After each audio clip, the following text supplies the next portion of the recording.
শুভ দুপুরের শুভেচ্ছা সকলকে। আজকে আমার লাঞ্চে একটু অন্য ধরনের কিছু রান্না করছি, সেটাই তোমাদের সাথে শেয়ার করছি। তো আজকে আমি কচু ঘাঁটবো, একটু জল দেবো না, পুরোটা তেলের উপরই রান্না করব। তো চলো বন্ধুরা দেখিয়ে দিই কী কী আমি নিয়েছি।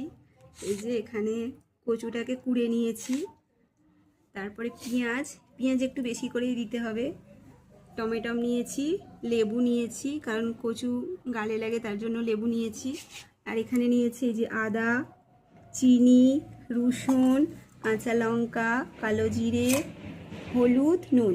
তো আমি এটা শুকনো লঙ্কা বা গুঁড়ো লঙ্কা কিছুই দেবো না, পুরোটাই কাঁচা লঙ্কা দিয়ে করব। কাঁচা লঙ্কা দিয়ে করলেই ভালো লাগে। আর ধনে গুঁড়ো জিরে গুঁড়ো দেবো না, শুধু আদা আর রসুন দিয়ে করব। তো কীভাবে বানাচ্ছি সেটাই দেখাবো।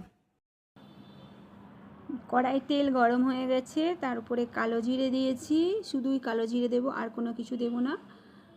এবার পেঁয়াজটা দিয়ে লাল লাল করে ভাজবো। যতক্ষণ না লাল লাল করে ভাজা হচ্ছে তার আগে টমেটোটা দেবো না, তাই ভালো করে লাল লাল করে ভাজবো। লাল লাল করে ভাজা হয়ে এসছে, এবার টমেটোটা দিয়ে দিলাম।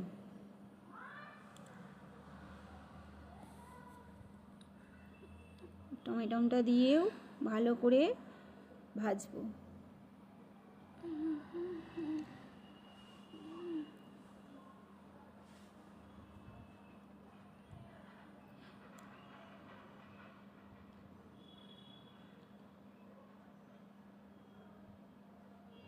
এবার এর উপরে আমি হলুদ দেব, সব রকম বলতে এখানে আমি শুধু আদা আর রসুন ব্যবহার করেছি, আর কোনো মশলা না।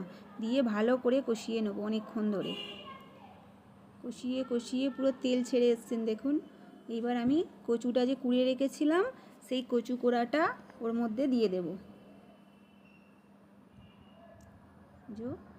ওর মধ্যে দিয়ে দিলাম, দিয়েও এবার কচুটাকে ভালো করে ওই মশলার সাথে মিক্সড করে নেব।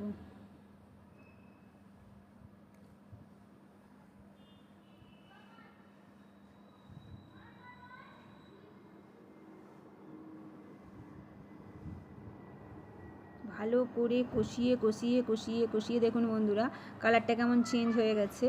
আর এতে একটুও জল দেওয়া নেই, এর থেকেই কষানো হয়ে গেলে তেল ছেড়ে আসবে। এই যে মাঝখানটা ফাঁকা করেছি, এখানে এসে তেলটা জমবে। তো এইভাবেই হালকা আছে অনেকক্ষণ ধরে নাড়িয়ে নাড়িয়ে কষিয়ে কষিয়ে কষিয়ে কষিয়ে এটা রান্না হবে।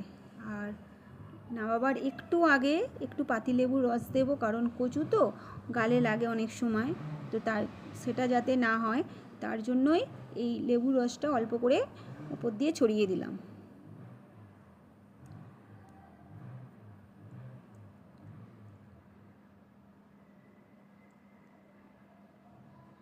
দেখুন কেমন অল্প হয়ে এসছে, কতটা ছিল, আর কালারটাও দেখুন কত সুন্দর চলে এসছে। আর এই কষানো হয়ে গেলে এটা এর গা থেকে তেলটা ছেড়ে দেবে। তো কেমন লাগলো অবশ্যই আমাকে জানাবে। টাটা বন্ধুরা।